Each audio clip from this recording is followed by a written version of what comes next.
నమస్తే, welcome to V10 news bulletin. లో ముందుగా హెడ్లైన్స్.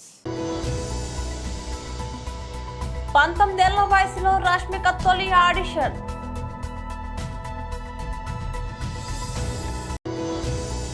గుంటూరు నుండి మాజీ మంత్రి శ్రీ అంబటి రాంబాబు ప్రెస్ మీట్.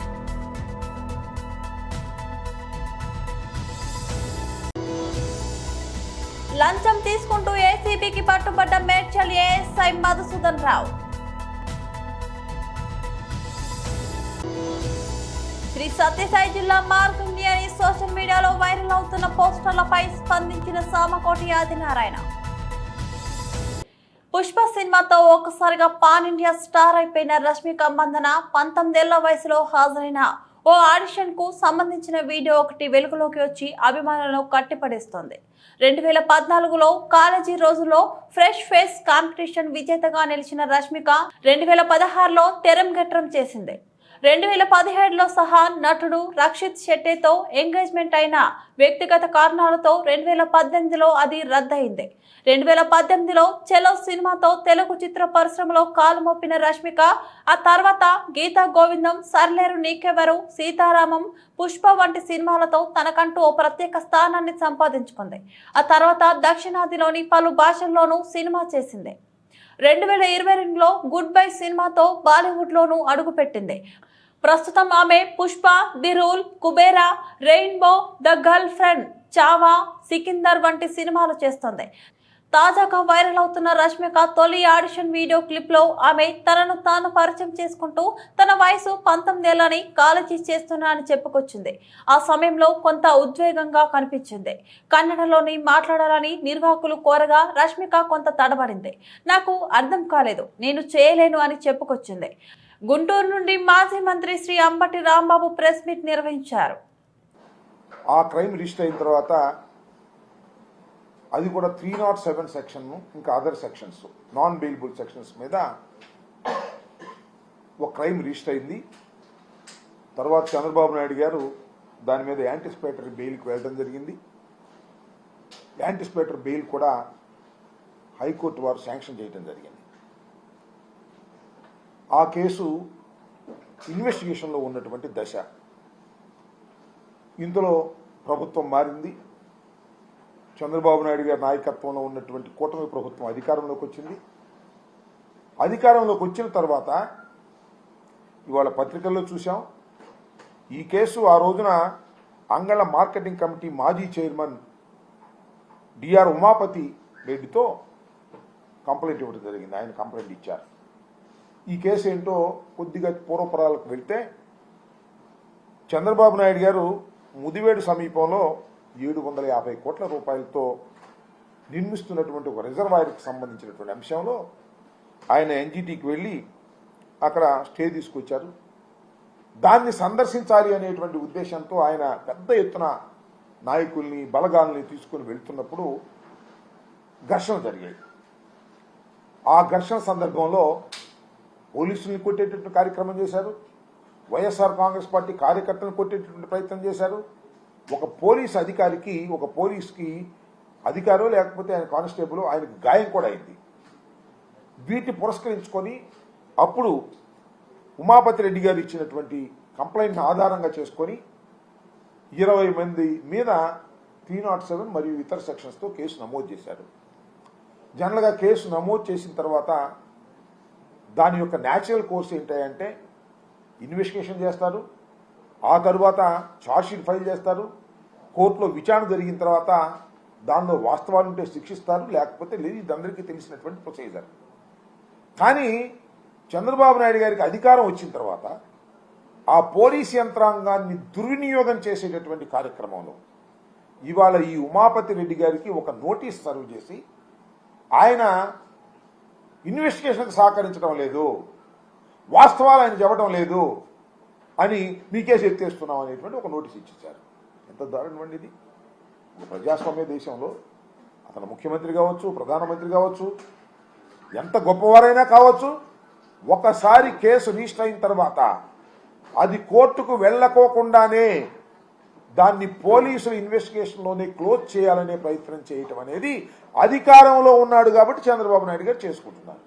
ఈ ధర్మమేనా అని అడుగుతా ఉన్నా. రేపైనా ఇంతే కదా. ఇంకో కేసు వచ్చినా కూడా ఏదైనా కేసులు జరిగితే ఇన్వెస్టిగేషన్లోనే దాన్ని తొక్కేసి నేరస్తుని. మేడ్చల్ పోలీస్ స్టేషన్ లో ఏఎస్ఐగా విధులు నిర్వర్తిస్తున్న మధుసూదన్ రావు లంచం తీసుకుంటూ రెడ్ హ్యాండెడ్ గా ఏసీబీ అధికారులకు పట్టుబడ్డారు. ఏసీపీ డీఎస్పీ జి శ్రీధర్ తెలిపిన వివరాల ప్రకారం దారుడు విశ్వనాథ్ ఇంటీరియర్ డిజైన్స్ చేస్తూ ఉంటాడు. శర్మ అనే ఓ వ్యక్తి ఇంటిలో ఇంటీరియర్ డిజైన్ చేసేందుకు ఒప్పుకున్నాడు. శర్మ నుండి 4 లక్షల రూపాయలను ముందుగా తీసుకొని పనిని ప్రారంభించారు. పని పూర్తి కావాలంటే మరొక 4 లక్షలు ఇవ్వాలని విశ్వనాథ్ అడిగాడు. పని పూర్తి చేయకుండానే డబ్బులు మొత్తం అడుగుతున్నాడని, డబ్బులు ఇవ్వలేదని, ఇంటికి తాళం వేశాడని శర్మ విశ్వనాథ్పై మేడ్చల్ పోలీస్ స్టేషన్లో గత 2 నెలల క్రితం కేసు పెట్టారు. ఆ కేసును మేడ్చల్ పోలీస్ స్టేషన్లో ఏఎస్ఐగా విధులు నిర్వర్తిస్తున్న మధుసూదన్ రావు విచారణ చేస్తున్నారు. విశ్వనాథ్ తనపై కేసు లేకుండా చూడాలని ఏఎస్ఐని కోరారు. అందుకు 2 లక్షల డబ్బులు ఇవ్వాలని ఏఎస్ఐ విశ్వనాథ్ కు సూచించారు. కేసు విచారణ చేపట్టిన మొదటి రోజు విశ్వనాథ్ దగ్గర నుంచి 10,000 రూపాయలు ఏఎస్ఐ తీసుకున్నాడు. అనంతరం మరో 50,000 రూపాయలు తేవాలని ఏఎస్ఐ విశ్వనాథ్ కు చెప్పాడు. దీంతో విశ్వనాథ్ ఏసీబీ అధికారులను ఆశ్రయించాడు.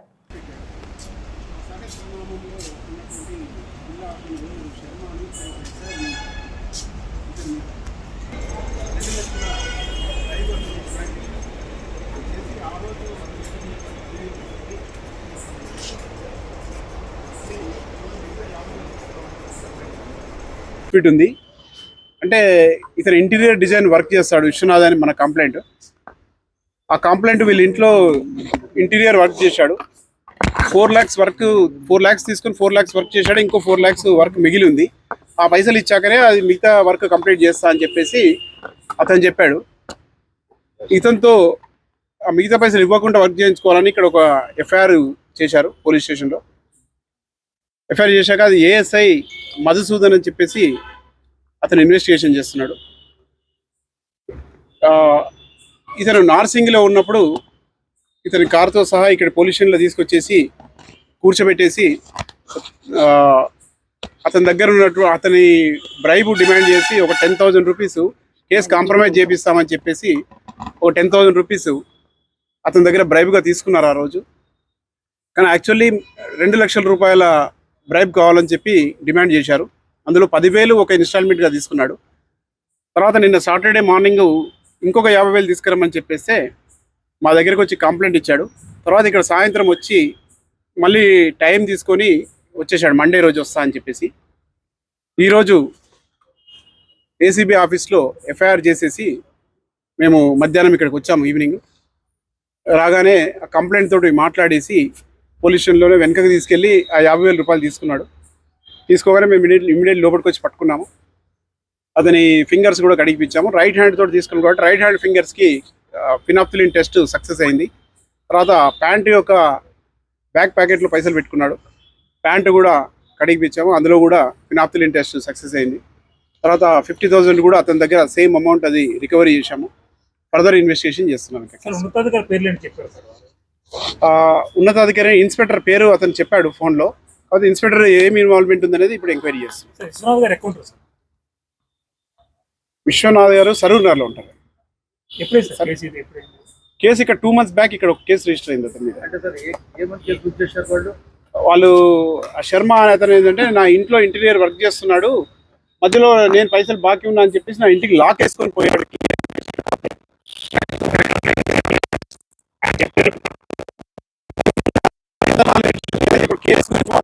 ఎఫ్ఐఆర్ అయింది కాబట్టి అదే మాట్లాడుతున్నాను. ఇన్స్పెక్టర్ కూడా పిలిపించాను. 41A నోటీస్ అంటే అతనే ఐఓ. ఇన్వెస్టిగేషన్ ఏం చేశారంటే పోలీస్ స్టేషన్లో హెడ్ కానిస్టేబుల్స్కు, ఏఎస్ఐలకు, ఎస్ఐలకు అందరికి ఇచ్చారు. ఇక్కడ ఓన్లీ 3 ఎస్ఐలు ఉన్నారు. శ్రీ సత్యసాయి జిల్లా మారుతుంది అనే సోషల్ మీడియాలో వైరల్ అవుతున్న పోస్టర్లపై స్పందించిన సామకోటి ఆదినారాయణ ఈ సందర్భంగా ఆయన మాట్లాడుతూ భగవాన్ సత్యసాయి బాబా ఆశీస్సులతో ఉన్నంత వరకు జిల్లా ఎక్కడికి పోదు. ఇవన్నీ తెలుగుదేశం పార్టీకి చెడ్డ పేరు తేవాలని కొంతమంది ఇలాంటి పోస్టర్లు పెడుతున్నారని తెలియజేశారు. ఎమ్మెల్యే పల్లె సింధూరారెడ్డి గారికి చెడ్డ పేరు రావాలని కొంతమంది సోషల్ మీడియాలో సత్యసాయి జిల్లా మారుతుంది అనే ఊహాగానాలు సోషల్ మీడియాలో ప్రచారం చేస్తున్నారు. ఈ ప్రాంతవాసిగా ఇక్కడ ఉన్నటువంటి పరిసరాలు అన్నీ కూడా మనకు తెలుసు కాబట్టి దయచేసి ప్రతి ఒక్కరికి కూడా తెలియజేస్తున్నాం. చంద్రబాబు నాయుడు గారు సత్యసాయి బాబా వారి మీద అమితమైనటువంటి ప్రేమ అనురాగాలు భక్తున్నటువంటి వ్యక్తి చంద్రబాబు నాయుడు గారు. మరి మీరు ఈరోజు సోషల్ మీడియాలో సత్యసాయి పేరును మారుస్తాడు, జిల్లాను మారుస్తారు అనే మాటలు మాట్లాడుతున్నారు. ఇప్పటికైనా మీకు అందరికీ కూడా ఒకటే తెలియజేస్తున్నా, సత్యసాయి జిల్లా మారదు. మారే అవకాశాలు మీరు అలాగా సృష్టిస్తున్నారు తప్పితే మారేదానికి అవకాశాలు లేదు. మేము అలాంటి ఏదైనా కూడా మా ప్రభుత్వం నుంచి ప్రతిపాదనలు ఉంటే మేము మా నాయకులు అందరూ కూడా కలిసి గౌరవ ముఖ్యమంత్రి శ్రీ నారా చంద్రబాబు నాయుడు గారి దృష్టికి తీసుకెళ్ళి ఈ ప్రాంతాన్ని సత్యసాయి జిల్లాని ఖచ్చితంగా ఇక్కడ ఉండే విధంగా మేమందరూ కూడా కాపాడుకుంటాం. ఇక్కడ ఉన్నటువంటి తెలుగుదేశం పార్టీ నాయకులు కార్యకర్తలు అందరూ కూడా సత్యసాయి జిల్లా ఉండాలని కోరిక ఉంది కాబట్టి, మాకు కూడా సత్యసాయి బాబా వారంటే అమితమైన ప్రేమ ఉంది కాబట్టి దయచేసి మీరు ఇలాంటివన్నీ కూడా పోస్ట్ చేసి జనాల్లో మనోభావాలను అన్నీ కూడా దెబ్బతీసే విధంగా చేయొద్దని చెప్పి అందరికీ కూడా విజ్ఞప్తి చేస్తుంది. జంగారెడ్డిగూడెం పట్టణంలో ఎస్ఐ జబీర్ వారి సిబ్బందితో తనిఖీలు. అనుమానాస్పదంగా సంచరిస్తున్న 3 వ్యక్తుల్ని అదుపులోకి తీసుకున్న పోలీసులు. జంగారెడ్డిగూడెం పరిసర ప్రాంతాల్లో ఉన్న ఇళ్లలో విలువైన వస్తువులు, ద్విచక్ర వాహనాలు అపహరిస్తున్న పాత నేరస్తులుగా గుర్తింపు. జంగారెడ్డిగూడెం పోలీస్ స్టేషన్లో నేరస్తుల వివరాలు తెలిపిన డీఎస్పీ రవిచంద్ర, ఎస్ఐ అరెస్ట్ చేసిన వారి వద్ద నుంచి 3,50,000 విలువ చేసే చోరీ సొత్తు స్వాధీనం, 1,14,000 విలువ చేసే 17.600 మిల్లీగ్రాముల బంగారం, 11,000 విలువ చేసే 123 గ్రాముల వెండి, 25,000 విలువ చేసే టీవీ, ఫోన్, 2 లక్షల విలువ చేసే 5 ద్విచక్ర వాహనాల స్వాధీనం. నేరస్తుల అరెస్టుకు సహకరించిన crime party ASI Sampath, Rajendra, Satyanarayana, Rajasekhar సిబ్బందిని అభినందించిన డీఎస్పీ రవిచంద్ర. మన జంగారెడ్డిగూడెం పట్టణంలో గతంలో జరిగినటువంటి వివిధ రకాల దొంగతనాల సంబంధించినటువంటి కేసుల్లో మన ఎస్ఐ గారు, సిఐ గారి ఆధ్వర్యంలో స్పెషల్ పార్టీ నియమించి దొంగల్ని పట్టుకోవడం జరుగుతోంది. అదే క్రమంలో గత రాత్రి కూడా ఒక 3 దొంగల్ని అరెస్ట్ చేయడం జరిగింది. వీళ్ళు ముఖ్యంగా మనకి ఆగస్టు నెలలో 5వ తారీఖున జంగారెడ్డిగూడెం వస్తున్నటువంటి ఆర్టీసీ బస్సు గ్రామ ఫైర్ స్టేషన్ సమీపంలో చెడిపోయి ఆగిపోయి అక్కడ రిపేర్ చేసుకుంటున్న క్రమంలో ఒక 3 వ్యక్తులు మోటార్ సైకిల్ మీద వచ్చి మన ఆర్టీసీ డ్రైవర్ని కొట్టి అతని దగ్గర నుంచి సెల్ ఫోన్ లాక్కొని వెళ్ళడం జరిగింది. ఈ కేసు తీవ్రత దృష్ట్యా అప్పుడు ఎస్పీ గారు దీని మీద ప్రత్యేక దృష్టి సారించి స్పెషల్ స్క్వాడ్స్ కూడా వేసి వీటి మీద ప్రత్యేక చర్యలు చేపట్టడం జరిగింది. దాని ఫలితంగా నిన్న మనం 3 ముద్దాయిలను కూడా అరెస్ట్ చేసి దానిలో ఈ కేసులో పోయినటువంటి చోరీ సొత్తును రికవరీ చేయడం జరిగింది. ఈ కేసే కాకుండా దీంతో పాటుగా మరో 2 కేసులు కూడా వీళ్ళ దగ్గర నుంచి తీసుకోవడం, రికవరీ చేయడం, 2 కేసుల ప్రాపర్టీస్ కూడా రికవరీ చేయడం జరిగిందండి. వీళ్ళు 3 కూడా విత్తనాల శివ, విత్తనాల గణేష్, కోనా శ్రీనివాసరావు, 3 కూడా జంగారెడ్డిగూడెం వాస్తవులు. ఇవి చెడు స్నేహాలు బట్టి ఇలాగా రకరకాల దొంగతనాలకు వెళ్తున్నటువంటి వాళ్ళు చాలామంది ఉన్నారు. ఈ సందర్భంగా ఇట్లా చెడు తిరుగుతున్నటువంటి యువత మీ మీద ప్రత్యేకమైన నిఘా ఉంటుంది కాబట్టి మిమ్మల్ని గట్టిగా హెచ్చరిస్తూ ఉన్నాం. ఎవరైనా సరే ఇట్లాంటి నేరాలకు పాల్పడితే ఎట్టి పరిస్థితిలో వాళ్ళని వదిలేది లేదు. వాళ్ళ మీద ఖచ్చితంగా షీట్స్ ఓపెన్ చేయబడతాయి. వాళ్ళ మీద దొంగనే ముద్రతో వాళ్ళు కనీసం ఆ షీట్ ఉన్నంతకాలం ఎక్కడ నేరం జరిగినా సరే వాళ్ళని తీసుకొచ్చి విచారించడం అనేది జరుగుతుంది. కాబట్టి అందరూ కూడా ఎట్లాంటి అసాంఘిక కార్యకలాపాలకు పాల్పడకుండా, దొంగతనాలకు పాల్పడకుండా ఉండాలని చెప్పి ఈ సందర్భంగా అందరినీ కూడా విజ్ఞప్తి చేస్తాం. నేర చరిత్ర ఉందండి, గతంలో నేరం చరిత్ర ఉన్నటువంటి ముద్దాయిలు వీళ్ళందరూ కూడా. సత్యం, అహింస పునాదులతో స్వాతంత్ర ఉద్యమాన్ని ముందుండి నడిపించిన మహాత్మా గాంధీ అడుగుజాడల్లో ప్రతి ఒక్కరూ నడవాలంటూ విశ్రాంత డిఈఓ, గాంధీ గ్లోబల్ ఫ్యామిలీ ఉమ్మడి జిల్లా కన్వీనర్ శివార్చక విజయ్ కుమార్ అన్నారు. మహాత్మా గాంధీ బాటలో సత్యశోధన పేరుతో ఆయన చేపట్టిన 100 రోజుల పాదయాత్ర జోగులాంబ, గద్వాల జిల్లా రాజోలి మండలం మాందొడ్డి గ్రామానికి చేరుకుంది. ఈ సందర్భంగా పలువురు గ్రామస్తులు, యువకులు ఆయనకు ఘనంగా స్వాగతం పలికారు. మొదటగా గ్రామంలోని మహాత్మా గాంధీ విగ్రహానికి మరియు డాక్టర్ బిఆర్ అంబేద్కర్ విగ్రహాలకి పూలమాల వేసి నివాళులర్పించారు. ఈ సందర్భంగా ఆయన మాట్లాడుతూ ప్రతి ఒక్కరూ చేనేతర వస్త్రాలను ధరించాలని, స్వదేశీ విద్యను ప్రోత్సహించాలని, మద్యం, మత్తు తదితర పదార్థాల జోలికి పోరాదని, సేంద్రీయ వ్యవసాయం, అభివృద్ధి, యోగా, పౌష్టికాహారం, సంపూర్ణ ఆరోగ్యం, ఆధ్యాత్మిక విలువలతో కూడి విద్య, ప్రకృతి పర్యావరణం తదితరాలపై పిలుపునిచ్చారు. సమాజ మార్పు కోసం విశ్రాంతి డీఈఓ విజయ్ కుమార్ విద్యా అభివృద్ధి కోసం చాలా కృషి చేశారు. ప్రస్తుతం సమాజ మార్పు కోసం ఆయన చేపట్టిన పాదయాత్ర చాలా అభినందనీయమైనదని ఎన్వీఎఫ్ మండల కన్వీనర్ హనిమిరెడ్డి అన్నారు. ఈ కార్యక్రమంలో గ్రామ మాజీ సర్పంచ్ సవరణ, మాజీ ఎంపీటీసీలు, గ్రామ యువకులు తదితరులు పాల్గొన్నారు. గాంధీజీ చదువుకొని స్వతంత్రము తెచ్చిందన్నా. గాంధీజీ చదువులు చదివి స్వతంత్రము తెచ్చిందన్నా.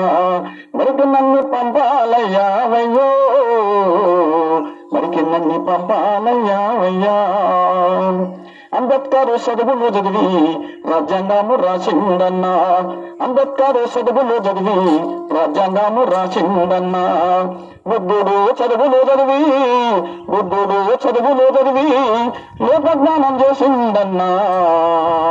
చదువుకొని పోతానయ్యో, చదువుకొని పోతాని, చదువుకొని పోవద్దంటే పారిపోయి చదువుకుంటా. అప్పుడు ఆ పిల్లగాడంత గొప్ప వ్యక్తి కాకుండా కొంతైనా చదువుకుంటా, మరికి నన్ను పంపాలయ్యావయ్యో, మరికి నన్ను పంపాలయ్యావయ్యా. ఈ విధంగా అన్ని గ్రామాలు వేసినాం సార్. మనకు టైం లేదు సార్ మాట్లాడుతున్నారు. ఇప్పుడు బాల్యం అంటే పిల్లల హక్కు, బాల్యం. ఈ విధంగా మన సార్ని నిజంగా 6వ రోజు చాలా కష్టపడి రోజుకు 10-15 కిలోమీటర్లు నడుస్తున్నారు.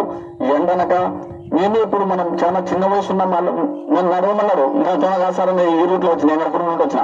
ఇది సార్కున్న తేడా చాలా సంతోషం. కాబట్టి సార్ ఇప్పుడు రాజస్థాన్ ముఖ్యమంత్రి భజన్ లాల్ శర్మకు ఏపీ సీఎం చంద్రబాబు ఫోన్ చేశారు. విజయవాడ నుంచి వెళ్లిన న్యాయవాదుల బృందం ప్రయాణిస్తున్న బస్సు రాజస్థాన్లో రోడ్డు ప్రమాదానికి గురైన సంగతి తెలిసిందే. ఈ ప్రమాద ఘటన గురించి భజన్ లాల్తో చంద్రబాబు మాట్లాడారు. ప్రమాద బాధితులకు అవసరమైన సాయం అందించాలని కోరారు. వారంతా తిరిగి ఇంటికి రావడానికి సహాయ సహకారాలు అందించాలని విన్నవించారు. మరోవైపు ఈ ప్రమాదంలో ప్రముఖ న్యాయవాది సుంకర రాజేంద్ర ప్రసాద్ భార్య జ్యోత్స్న మృతి చెందారు. పలువురు తీవ్రంగా గాయపడ్డారు. మత్స్యకారులను ఆర్థికంగా అభివృద్ధి చేయడమే తెలంగాణ ప్రభుత్వ ధ్యేయమని ఎమ్మెల్యే డాక్టర్ చిట్టెం పార్నికారెడ్డి అన్నారు.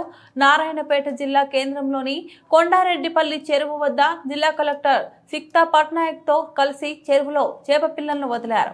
అనంతరం నిర్వహించిన సమావేశాల్లో ఎమ్మెల్యే మాట్లాడుతూ ప్రభుత్వ మత్స్యకారులకు 100% సబ్సిడీతో చేప పిల్లలను అందజేసి ముదిరాజులను ఆర్థికంగా ఎదగడానికి తోడ్పాటు అందిస్తుందని అన్నారు. చెరువులలో సమృద్ధిగా నీరు ఉన్నందున చేప పిల్లలు పెంచడానికి అదునుగా ఉందని, దీంతో ముదిరాజులు ఆర్థికంగా అభివృద్ధి చెందాలని ఆకాంక్షించారు. జిల్లా కలెక్టర్ సిక్తా పట్నాయక్ మాట్లాడుతూ మత్స్యకారులకు ప్రభుత్వం అండగా నిలిచిందని అన్నారు. మత్స్యకారుల సమస్యలన్నీ తెలుసుకున్నామని, వీటిని ప్రభుత్వం దృష్టికి తీసుకెళ్తామని అన్నారు. ఈ కార్యక్రమంలో జిల్లా మత్స్యశాఖ అధికారి వెంకయ్య, మత్స్య సహకార సంఘం అధ్యక్షులు ఏ కాంత్ కుమార్, ఉపాధ్యక్షులు నరసింహనాయుడు, డైరెక్టర్లు, మత్స్యకారులు తదితరులు పాల్గొన్నారు.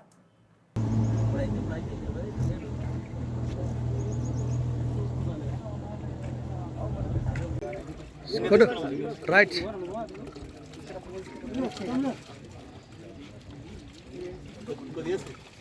ఏమా అనిల్ 87,000 చేపలు తెచ్చినావు. ఆ గంపలో 300 పెడతావు రాజా. అట్లా కొట్టు కొట్టు కొట్టు కొట్టు కొట్టు.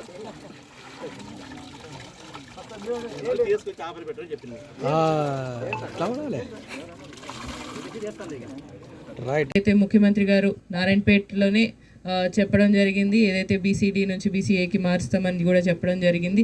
ఆ విధంగా కూడా ప్రతి ఒక్కటి కూడా ముదిరాజ్ సోదరులకి అండగా ముందు నుంచి కూడా ఉన్నాం, ఇప్పుడు కూడా అండగా ఉండే పనిచేస్తామని కూడా మీ అందరికీ తెలియజేస్తూ, ఏదైతే ప్రోగ్రామ్కి విచ్చేసిన ప్రతి ఒక్కరికి ఈ సందర్భంగా శుభాకాంక్షలు తెలియజేస్తూ, కేవలం కొండారెడ్డిపల్లి చెరువు కాదు మిగతా చెరువులన్నింటిలో కూడా ఏదైతే విడుదల ప్రోగ్రాం జరుగుతుందో వాళ్ళందరికీ, ముదిరాజ్ సోదరులందరికీ కూడా దీని సందర్భంగా కంగ్రాచులేషన్స్ చెప్తూ ముగిస్తుంది. Thank you so much. వాళ్ళందరికీ కూడా వేదిక మీద పెద్దలందరికీ కూడా నమస్కారాలు తెలియజేస్తూ, ఇక్కడ విచ్చేసిన ముదిరాజ్ సోదరులందరికీ కూడా మళ్ళొకసారి నమస్కారాలు తెలియజేస్తూ, ఏవైతే ఇప్పుడు దాకా డిస్కస్ చేసిన ఇష్యూస్ ఏవైతే ఉన్నాయో తప్పకుండా ఇవి దృష్టిలో ఉన్నాయి. తప్పకుండా దీనికి ఎలాంటి సొల్యూషన్ తీసుకొని రావాలనేది కూడా ప్రయత్నిస్తూ ముందుకెళ్తాం. దాంతోపాటు ఏవైతే మీరు బిల్డింగ్ అది కూడా ఇంతకుముందు కలెక్టర్ గారు చెప్పినట్టు బిల్డింగ్ అనేది కూడా ఉందో మన వెటనరీ దాంట్లోనే అసలు ZPది నడుస్తుంది building. So total full fledged buildings అనేటివి మన కొత్తగా ఏర్పడ్డ జిల్లాలో అసలు లేవు, చాలా తక్కువగా ఉన్నాయి. దాని సందర్భంగా కూడా దీన్ని ముఖ్యమంత్రి గారి దృష్టికి తీసుకొని వెళ్ళడం జరిగింది ఆల్రెడీ. తప్పకుండా అవన్నీ కూడా త్వరలో ఒకటి తర్వాత ఒకటి చేసుకుంటూ ముందుకెళ్తామని కూడా మీ అందరికి తెలియజేస్తూ ఈరోజు కార్యక్రమం ఏదైతే ఉందో 100% సబ్సిడీతో చేప పిల్లల్ని విడుదల చేసే కార్యక్రమం. చాలా సంతోషం. అందరూ ఈసారి ముదిరాజ్ సోదరులు అందరూ కూడా చాలా సంతోషంగా ఉండొచ్చు, ఎందుకంటే వానలు మంచిగా పడ్డందుకు చెరువులన్నీ కూడా మంచిగా నిండినాయి. దాంతోపాటు చిన్న చిన్న కుంటలు కానివ్వండి, ప్రతి ఒక్కటి కూడా నిండేసరికి కూడా తప్పకుండా ఈ ఏదైతే చేపల విడుదల ప్రోగ్రామ్ అనేది ఉందో కూడా దాంట్లో భాగంగా చాలా సక్సెస్ఫుల్గా జరుపుకుంటున్నాం ఈరోజు. తప్పకుండా ఇదే విధంగా చేశాను నారాయణపేట జిల్లాలో ఈ ఫిషరీస్ డిపార్ట్మెంట్ సంబంధించిన. ఇప్పుడు నేను జాయిన్ చేసిన అధికారి అప్పుడు పనిచేశారు, కానీ ఇంతకుముందు ఒక లాస్ట్ 1-2 మంత్స్ నుంచి ఏడీ గారు వికారాబాద్ నుంచి ఎఫ్ఎస్సిగా ఉన్నారు. ఏడీ గారు అయితే అన్ని పనులు చేయిస్తున్నారు, కానీ అందరూ చెప్పినట్టు ఇక్కడ కూడా ఒక ఫుల్ టైం జిల్లాధికారి ఇస్తే కూడా బాగుండేది. చాలా సంతోషం. ఈరోజు ఇవి చేపల పంపిణీ కార్యక్రమం ఇక్కడ స్టార్ట్ చేయడం జరిగింది. ఇవి అన్ని ఇష్యూస్ చాలా డీప్గా పోవాల్సిన అవసరం ఉంది, ఎందుకంటే దీంట్లో మెంబర్షిప్ ఇష్యూస్ కావచ్చు, తర్వాత మనం ఈ కోఆపరేటివ్ సొసైటీస్లో మరి ఎకర్గా ఎంతమంది ఉన్నారు, 2 acresలో ఎంతమంది ఉన్నారు, different types of rain fed కావచ్చు, కెనాల్ ఫెడ్ కావచ్చు, ఇట్లా చాలా వరకు ఇష్యూస్ ఉన్నాయి. సో నేను కూడా ఇప్పుడు ఒకసారి కూర్చొని ఇవన్నీ స్టడీ చేస్తా.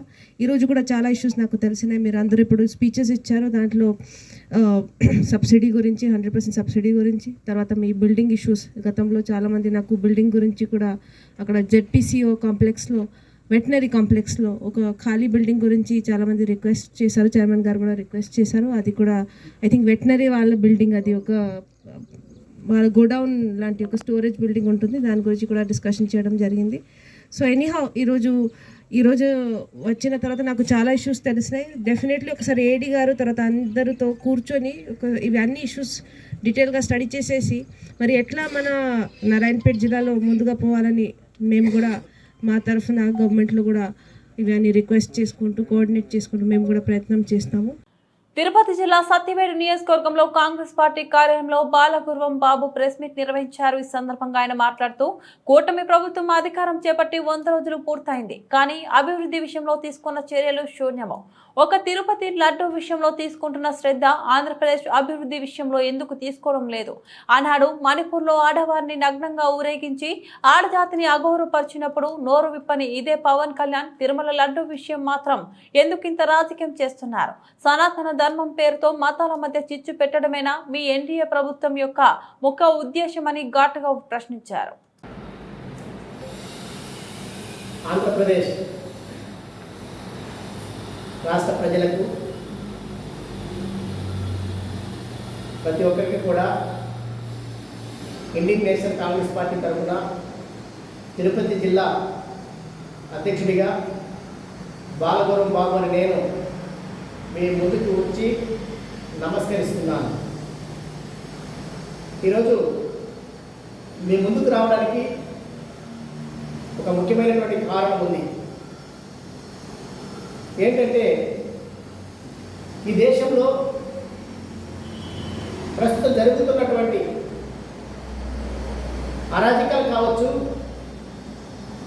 మతతత్వ రాజకీయాలు కావచ్చు, విభజించు పాలించు పాలన కావచ్చు, ఇవన్నిటినీ చూస్తుంటే చాలా బాధేస్తూ ఉంది. అందువల్లే ఈరోజు తిరుపతి నుంచి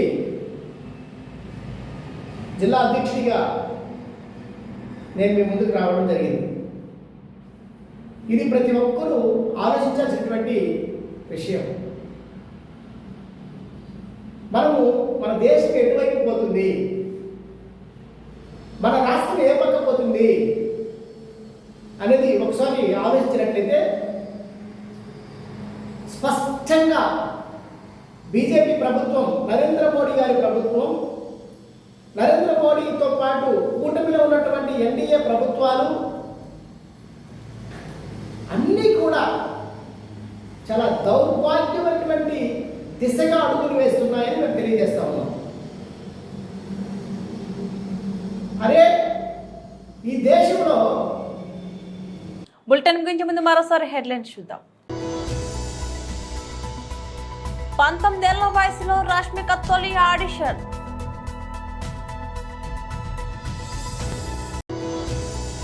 గుంటూరు నుండి మాజీ మంత్రి శ్రీ అంబటి రాంబాబు ప్రెస్ మీట్.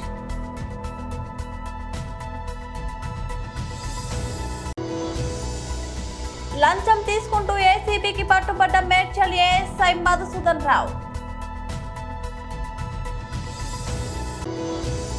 శ్రీ సత్యసాయి జిల్లా మార్గండి అని సోషల్ మీడియాలో వైరల్ అవుతున్న పోస్టర్లపై స్పందించిన సామకోటి ఆదినారాయణ. ఇవి బులెటిన్ అప్డేట్స్. మరో బులెటిన్ మళ్ళీ కలుద్దాం. అంతవరకు సెలవు. నమస్తే.